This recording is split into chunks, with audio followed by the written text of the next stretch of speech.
আরামবাগ সাংগঠনিক জেলা তৃণমূল যুব কংগ্রেসের পক্ষ থেকে 21শে জুলাই প্রস্তুতি সভা অনুষ্ঠিত হলো আরামবাগের গড়বাড়িতে। সাংগঠনিক জেলার যুব সভাপতি পলাশ রায়ের উদ্যোগে আজ এই প্রস্তুতি সভার আয়োজন করা হয়। 21শে জুলাই উপলক্ষে আরামবাগ সাংগঠনিক জেলা তৃণমূল যুব কংগ্রেসের রূপরেখা কি হবে, কত কর্মী 21শে জুলাইয়ের কলকাতার উদ্দেশ্যে রওনা দেবেন, সেসব কিছুই আজ আলোচনা করা হয়। এদিন উপস্থিত ছিলেন আরামবাগ সাংগঠনিক জেলা তৃণমূল যুব কংগ্রেসের সভাপতি পলাশ রায়, সহসভাপতি অর্ঘ্য কুশারি, শেখ শাহনওয়াজ, সাধারণ সম্পাদক রাকেশ আলী, অভিজিৎ রায়, যুব নেতা চিন্ময় রায় সহ আরো অনেকে।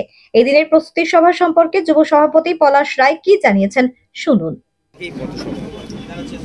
আজকের এটা আরামবাগ সাংগঠনিক জেলা তৃণমূল যুব কংগ্রেসের প্রস্তুতির সভা, যে আমাদের যে ঐতিহাসিক 21শে জুলাই, সেই 21শে জুলাইকে আবার ঐতিহাসিক সমাবেশে পরিণত করবার লক্ষ্যে এই 21শে জুলাই মূলত তৃণমূল যে পশ্চিমবঙ্গ তৃণমূল যুব কংগ্রেসের প্রচার করা হচ্ছে, সেই প্রচারের কাজটা আমরা এই আরামবাগ সাংগঠনিক জেলাও আমরা যাতে আমরা প্রত্যেকটা প্রান্তে আমরা পৌঁছে দিতে পারি, এবং তার প্রস্তুতির স্বরূপ আমাদের যে প্রিয় নেতা অভিষেক বন্দ্যোপাধ্যায় এবং আমাদের রাজ্যের সভানেত্রী সায়নী ঘোষ, ওনারা কিছু নির্দেশ আমাদেরকে দিয়েছে।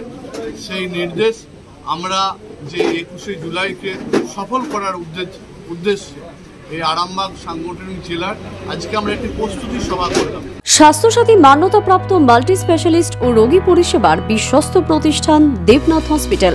রয়েছে ICU, NICU, USG, TLH, dialysis বিভাগ, ল্যাপারোস্কোপিক, শল্য, অর্থোপেডিক, ডিজিটাল এক্স-রে, বন্ধ্যাত্ব চিকিৎসা সহ উন্নত চিকিৎসা পরিষেবার আরও একাধিক বিভাগ রয়েছে। ঔষধের দোকানও। আমাদের ঠিকানা বাসুদেবপুর মোড়, আরামবাগ, হুগলি। যোগাযোগ নাম্বার 8373074998। এছাড়াও যোগাযোগ করুন 8373074999 এই নাম্বারে।